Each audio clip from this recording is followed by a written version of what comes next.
Hey guys, welcome back to Rossoneri TV. I'm Gio and I'm here for a new video to bring you the latest AC Milan news and rumors. Now in today's video I want to start off by speaking about Marko Pjaca. Of course, a name that has been linked to our club for a while now, but recent reports have mentioned that his agent is in Italy to discuss about the player with different clubs, and that will be taking place throughout the course of the next week.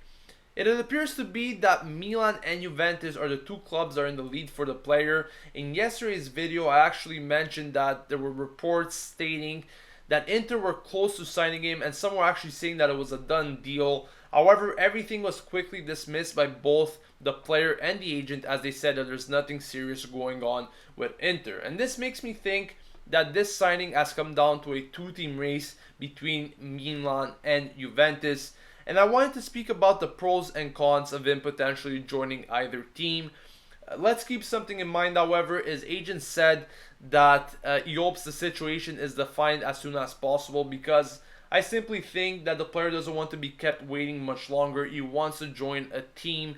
So when taking a look at both teams, starting off with Juventus, of course they're going to be playing in the Champions League football. However, his agent said that Champions League is not a priority for the player. What counts is the tradition. Now, Juventus, of course, have a very strong team, a very starting 11, and I personally think that Pjaca won't be finding that space that he wants to find at Juventus, because, let's be honest, will he honestly be a starter in this team? Will he be seeing action on a weekly basis? I really doubt it, and that is the reason as to why he might choose Milan instead, where he's actually going to be finding playing time and he could become a protagonist for this team. The only downfall at the moment is that Milan and the Chinese, for the preliminary agreement, have once again extended this deadline. It has now been pushed to July 15th. It was originally supposed to be July 7th, and until this preliminary agreement has been signed, the Chinese won't guarantee Milan the transfer funds. So at the moment, I think it's a question of priority for Pjaca. Is he willing to wait for Milan to sign this agreement or not? Because he's going to be getting playing time at Milan, that's for sure. However, is he anxious to join a club, or could he actually wait, let's say, 2 more weeks for this agreement to be reached? So this is the situation, in my opinion, that's going on at for Pjaca at the moment. I don't think Inter is completely out of the race just yet, but it seems that the player wants to join either Milan or Juventus. So let's see what happens, and let's hope he could sign with Milan. Now, Galliani also spoke with Montella regarding Benassia, as they're interested in signing him, but at the moment Juventus are ahead in the race. Personally, I don't think that Benassia will be joining Milan. I think he's interested in joining a Champions League club like Juventus.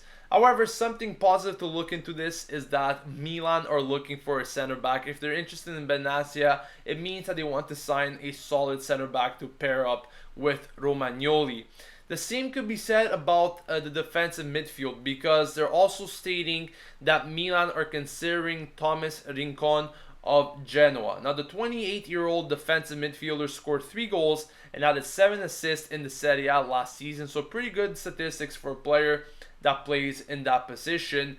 However, I haven't seen much from him, so if you guys know more about this player, let me know in the comment section below, and let me know if he would fit Milan's module. One thing is for sure, once again, Milan is looking for a defensive midfielder as well, because they've been recently linked with both Fernando and Bade from Fiorentina in these past few days. So it's interesting to see that Milan are both interested in signing a defender, specifically a center back, and a defensive midfielder. Now, speaking about the midfield, there's also been reports stating that Milan have not abandoned their interest in Kovacic, as they're interested in signing him for the midfield. And also reports and confirmations concerning Zielinski. Udinese's sporting director confirmed that Milan have requested information regarding the player. However, there have been no negotiations whatsoever going on, at least for the moment. So that wraps up today's AC Milan news and rumors recap, guys. Let me know in the comment section what you think about the news. And don't forget to subscribe to Rossoneri TV to stay updated with everything going on at AC Milan on a daily basis. Thank you for watching. This has been Gio signing off. And as always, Forza Milan!